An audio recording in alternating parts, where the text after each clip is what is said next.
Dali a fait son café, est installé devant son ordi et fin prêt à commencer la construction de son dataset. Mais avant ça, il se demande si l'annuaire regroupe vraiment tous les médecins de France.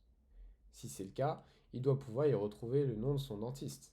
Pour aider Dali à répondre à cette question, on va utiliser le module RE de Python. On peut l'importer directement sans avoir besoin de l'installer parce qu'il fait partie des librairies standards de Python, comme par exemple DateTime ou Math. Donc dans notre environnement de programmation, on va importer le module RE et aussi donc l'annuaire des médecins pour regarder à quoi ça ressemble. Donc là, j'ai placé les données dans data/médecin annuaire.txt. Les instructions pour télécharger ce dataset sont disponibles dans la description de la vidéo. Donc ce que je vais faire ensuite, c'est ouvrir ce fichier et le placer dans un objet que je vais appeler annuaire. On va ensuite imprimer l'annuaire pour voir à quoi ça ressemble. Donc là, on voit qu'on a bien les médecins avec toutes les informations qui leur sont associées. Donc notre objectif, c'est de vérifier que le nom du dentiste de Dali est bien présent dans cet annuaire. Son dentiste s'appelle Charlène Luçon. Donc là, si on regarde le type de nom de dentiste, on a un string, bien basique. Plutôt que d'utiliser un string, ce qu'on va faire, c'est construire un objet spécial du module RE qui permet de représenter des motifs à chercher dans un texte. Pour ça, on aura besoin de la fonction re.compile. Si on regarde maintenant le type de nom de dentiste, on se retrouve avec cet objet spécial qui s'appelle pattern. L'objet pattern, qui veut dire motif en anglais, possède plusieurs méthodes utiles, dont search qui va nous aider à résoudre ce problème.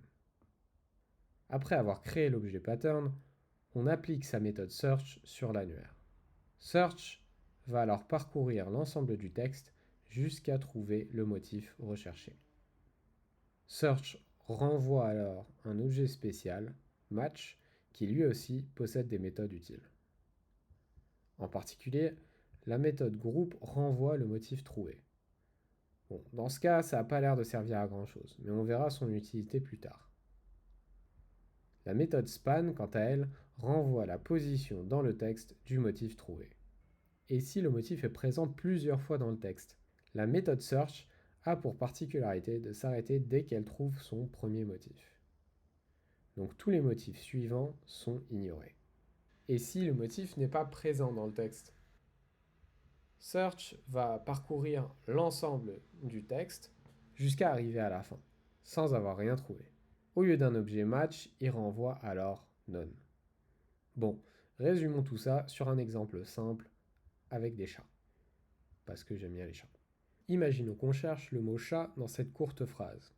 On commence par créer l'objet pattern, on utilise ensuite la méthode search qui parcourt le texte et s'arrête dès qu'elle trouve le premier chat. Le deuxième chat est donc quant à lui ignoré. Search renvoie un objet match qu'on capture ici dans la variable m. m.group nous renvoie chat et m.span nous renvoie le tuple 11, 16. 11 correspond à la position du C. On commence à compter du début du texte en partant de 0.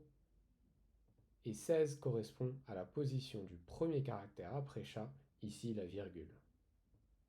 Si au lieu de chat on cherche chien, search arrive à la fin de la chaîne de caractères sans avoir rien trouvé. Il renvoie alors none. On retourne à notre environnement de programmation et on va tester tout ça. Donc on a le motif ici avec le nom du médecin, du dentiste de Dali. Ce que je vais faire, c'est donc appliquer la méthode search sur l'annuaire pour vérifier si le médecin est bien présent. J'observe le type de M, j'ai bien un objet match, donc c'est-à-dire que le médecin a bien été trouvé dans l'annuaire. Je peux vérifier ici que j'obtiens le nom et que j'obtiens la position dans le texte. Donc là, je vais créer deux variables, pos1, pos2, avec ces positions-là. Si je regarde, si je segmente l'annuaire à ces deux positions-là, je retrouve le nom du médecin. Et je peux aussi ignorer la deuxième position pour avoir tout ce qu'il y a après. Donc là, je vais imprimer ça pour que ça soit un peu plus clair. On a bien le médecin avec ses informations et tous les médecins qui suivent. Je veux créer maintenant une fonction qui va renvoyer pour n'importe quel médecin s'il est présent dans l'annuaire ou non. Donc je vais appeler cette fonction médecin présent.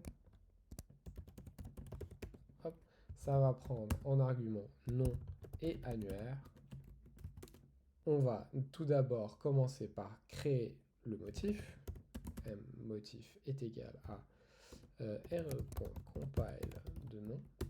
Et on va ensuite appliquer la méthode search sur l'annuaire. Donc là, pour vérifier si c'est présent ou pas, on a juste à vérifier le type de M. Si M est none, ça veut dire que le médecin n'est pas présent. Sinon, il est présent. Donc ce que je peux faire, c'est simplement retourner return M is not none. Testons la fonction, donc avec Charlène Husson. On obtient bien true. Et si on teste avec un médecin qui n'est pas présent, donc là, par exemple, on obtient bien false. On a donc réussi à répondre à la première question. Mais si on voulait compter le nombre de médecins dans l'annuaire qui ont le même nom, comment on ferait?